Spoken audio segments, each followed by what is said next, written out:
abantu bafite barimo barasenga babwira Imana ngo Mana ese nukubera iki tumaze igihe tubona ubuzima bugenda budukomerera. Mana yambwiye ngo mbwira abantu basenga mbabwire ngo Imana yashubije abantu mu butayu ibaha amafaranga make cyangwa se ubuzima. Imana ijyana abantu mu buzima bukakaye. Imana irabyemera ko amena amafaranga, amena ibintu by'ibitangaza bitavuye ku Mana kugira ngo Imana ipime abantu bari gusenga. Nongera kugira ihekwa ngo mbona abantu benshi bari kurwanira mu nsengero, barimo bararwana bagafata mu mashinga, barimo baratukana mu nsengero, barimo baravumana batuka. Mana yamwe ngo nzababwe ngo icyo ntago ari kibuga cy'umupira, yo ni inzu y'Imana. Imana yamaye iyerekwa. Hanyuma ngo ngiye kubona ngo mbona abantu benshi bari kugenda n'ibisebe ku mubiri. Bafite ibisebe, abafite ibisebe bigenda bininda, abafite ibisebe bitandukanye hano henshi ku mubiri bitandukanye. Umwuka baza umuntu twavuganaga ndamubaza kuki aba bantu bari kugenda n'ibisebe. Umuntu ngo arabinginga akabaga ngo mbese mwaje nkajya kubavura bino bikora. Aba bantu bakanga ngo bakabisha. Hanyuma umuntu twavuganaga marayika arambwira ngo abantu benshi cyane muri iyi minsi ngo bafite ibikomere by'ibyaha bitandukanye, ariko ngo Imana irabinginga ngo baze Imana ibavura ibikomere. Harimo n'ibyatumaga isazi, harimo n'ibyagendaga bininda. Benshi bari guhisha ibyaha banze kureka. Hanyuma Imana irambwira ngo mbabwire ngo abantu nibaze begera Imana kugira ngo Imana ibakize ibintu by'ibisebe barimo baragenda bakorana umurimo. Kabona umuntu n'umukire arimo aracuruza amangazini, ariko wamureba kabona afite umuvogo w'igisebe. Urumva? Kabona afite igisebe.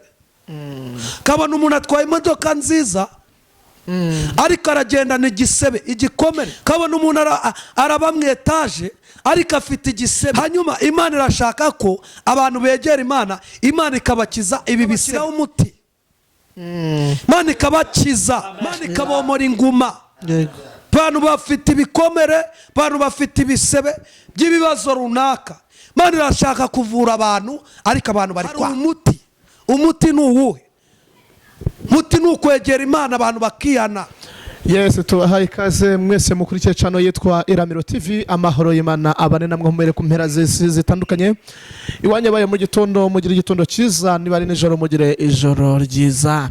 Tubifurije impagaritse mu bugingo bwanyu, kandi turavuze ngo namwe mwese muri mu bitaramo rwa Imana badukirize, mwe mudafite ibyiringiro Imana ibongere ibyiringiro, mwacitse intege Imana basubize intege mu bugingo bwanyu mu izina rya Yesu Kristo wa Nazareti. Nkuko twababwiye ko tutazatubatindira, tuzatunyaruka tukabazanira ijambo ry'Imana, ubutumwa bahanzi ubuhamya. Twone turagarutse tuje twikwije kandi dutumwe n'Imana, twaje twapfunyitse imbere ya kamera z'IRAMIRO TV. Turahabona umutumirwa wacu uyu munsi aje ari amavuta y'Imana. Hanyuma ndibwa muraho? Uraho neza. Uyu munsi nanjye bwangureka ndiko kuvuga nze kuvumba ariko ndakuvuza. Ubwo nkuvuze ndibwami rero. Icano nagaru bwa mbere yejeho. Nagaru bwa mbere. Ndibwa ameze ute? Ndaho ndashima Imana. Urakomeye? Ndakomeye cyane, meze neza. Umwuka uri sawa? Cyane. Hari gihe sanga umuntu umwuka atari ariko ndabona meze neza pe. Buri ikintu gituma umuntu mu mwuka batari sawa nuko abayeguye mu byaha kandi nta byaha nishinze. Kandi ejo bundi wambwiye kuri ku musozi uri gusenga amasije iminsi 2. Warabimbwiye kuko ari inshuti yanjye, uri inshuti yanjye ariko naze kugusangayo ngo ubwireze ijambo ry'Imana ku musozi nawe turi umuntu reka mwihorere mu mwihariko ari mwiherero, nzamutumira yavuye ku musozi atubwire iki Imana yamubwiriye ku musozi. Ndibwa aramasisho ashoje neza Imana ibana nanjye. Abonye Imana cyane. Imana yaguye message, yaguye message ubuhanuzi nibyo nje kuvuga. Bo none kugira ngo ntaza kukuzibiranya kukazabiranya niba mvuze Kinyarwanda neza ntago mbizi, reka tuba tugwa Akanya usenge hanyuma mukanya nze nkubwira ikindi kintu gikurikiraho. Mana mu izina rya Yesu Kristo w'i Nazareti, torasifonema editarabe pelasinima igome nekudibini sas edita lalawa ya sikango edifodobini penima isika edobe nima la siwidi bini kutango Yesu. hewa isiri bini my God nekudi bini sas edifo perasi nima edita lalawa yasika edifo dobe ndagushimiye Yesu ela sinima edifo dobe enima haya waya sikango edifo lala siwidi bini kuta hewa isika ego henimi nifo oditango dobe ne saso my God ushimwe kugiye kuba natwe mu izina rya Yesu amen Mbibwa cyajya koze uvuye ku musozi koko cyare go twunguruye ubuze kandi yenda narihanye kuvuga indimi ku ntuza kuri kamera buriya reka nkubwire jewe ujye undeka mvuga indimi zivuge rwose kubera yuko dore impamvu ugiye kugusobanura kino kintu turi imbere ya kamera kugira ngo umuntu wese uzajya unkurikirana akurikirana iki kiganiro atazajya yibaza ati se mbese uriya mugabo kwabavuga indimi tutumva ndagira ngo mbanze nsobanura abantu mu bintu bya mbere ntanga ubuhamya ntabwo nigeze niga nagarukiye primaire mu wa 4 hanyuma ngira umubabaro icyo gihe nsenga amasengesho ndi mu butayu bwira Imana ngo Mana mbese mbure icyongereza cyo mu buryo bw'umubiri n'igifaransa mbure igikongomandi mbure indimi zose Imana irambwira ngo ngiye kuguha ururimi rutazabashwa gusobanukirwa n'umuntu wize amashuri y'isi ahubwo ruzaba ruvuye mu ijuru rero kuzivuga mba numva nta kibazo yewe ndumva uri muhera sajya senga no mu rurimi ahubwo yaba no mu nzira rwajyaga ruza nkaruvuga nkarinda nambuka ibihugu ndabwira ngo ubwira akantu kwiye twaba gusenga abantu bita Nyamirambo twari turi mu bihe byiza ndamanuka manutse umuntu aransuhuza twari tuve mu bihe byiza pe umuntu aransuhuza ndamubwira aransuhuza aravuga ati bite ndamubwira ati haleluya n'ibiti biri kumfata rero ibihe byiza nibyo bidusunikira kujya mu kuvuga indimi kandi burya kenshi na kenshi abanyamubiri ntago bavuga ururimi rw'ijuru none se wenda naguciye mu ijambo twihuse ntago wibuka abagore babiri bahoberanye yego hanyuma ngo impinja ziri mu ndara ngo bakuzura umwuka wera ntago bigasohoza nka bibiri ivuga yego hanyuma ndibwa barakoze cyane amen ndabona waje usa nk'upfunyitse ntago usa ahubwo waje upfunyitse hanyuma reka ngo Akanya utangire udupfunyirire ku mpamvu waje udupfunyikiye mu izina rya Yesu abandi kuramira baragukunda bamwe nabwo tura mugabo uzongera mutugarurire kubw'ibyifuzo byabo rero nongeye ndagutumiye uragaritse kandi watwemereye hanyuma tanya tugezeho cy'Imana yagutumye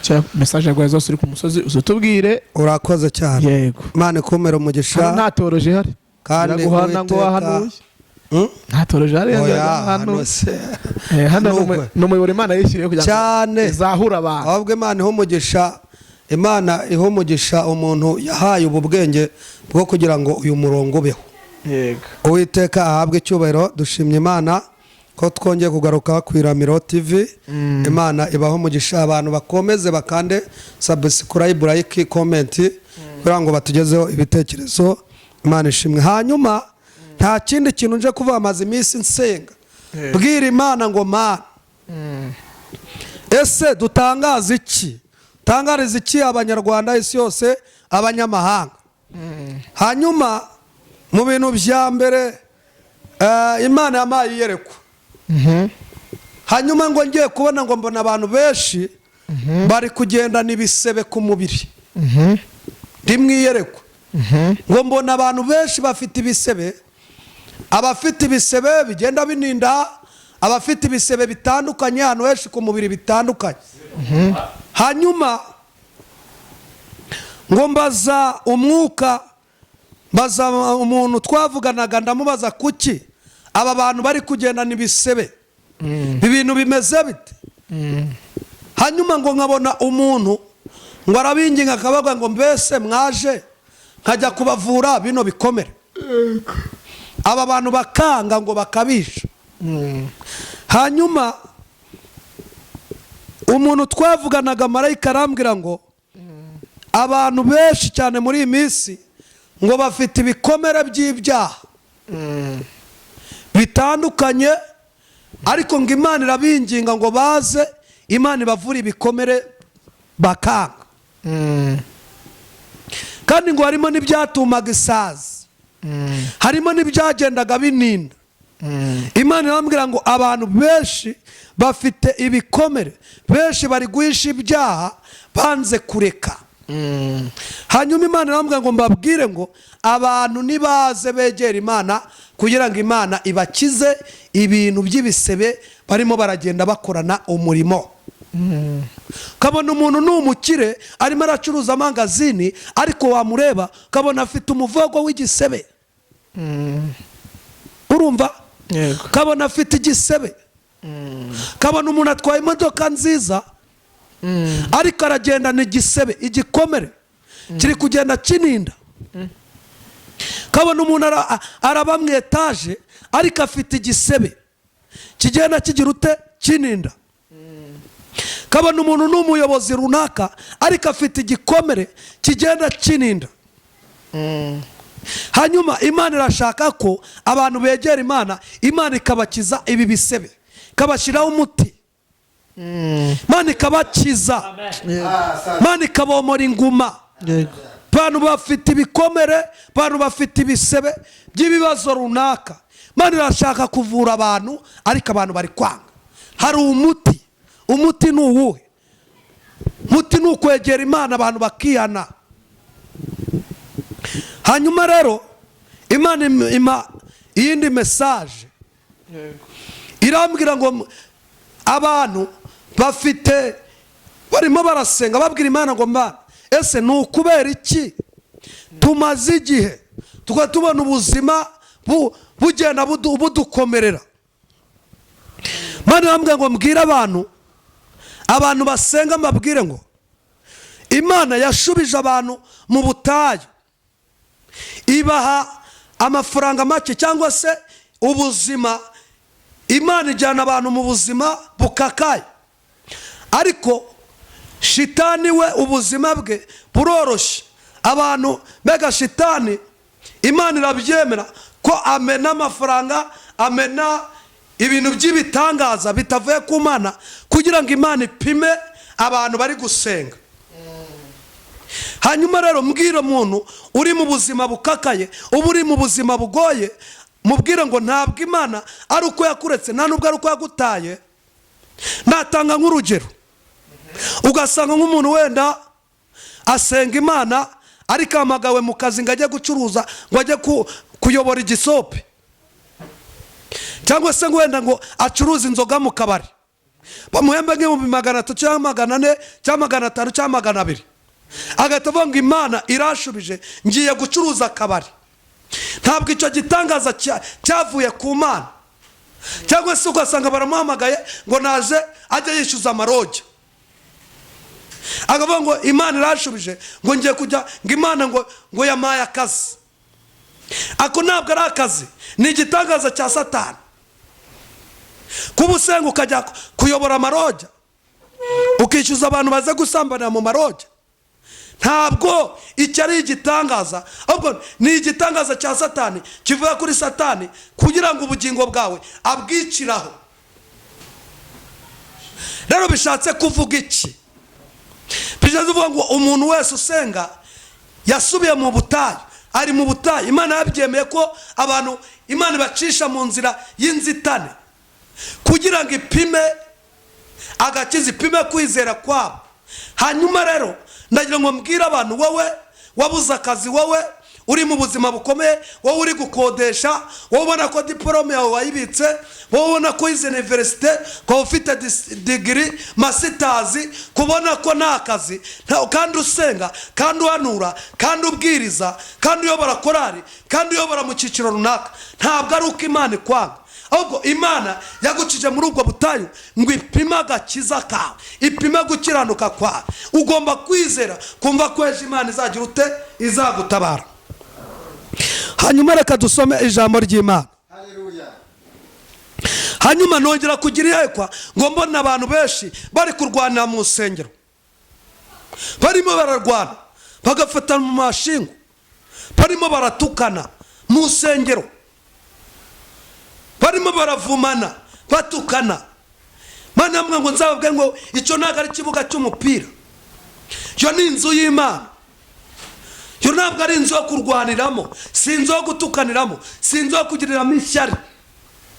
si inzu yo gusebanyirizamo, ni inzu. Iyo ni inzu y'ubuhungiro, ni inzu abantu bakiriramo, bageramo bakiyana, bakacira umubabaro. Hanyuma reka dusome ijambo ry'Imana, kubara igice cyaho cya 21, igice cyaho cya 20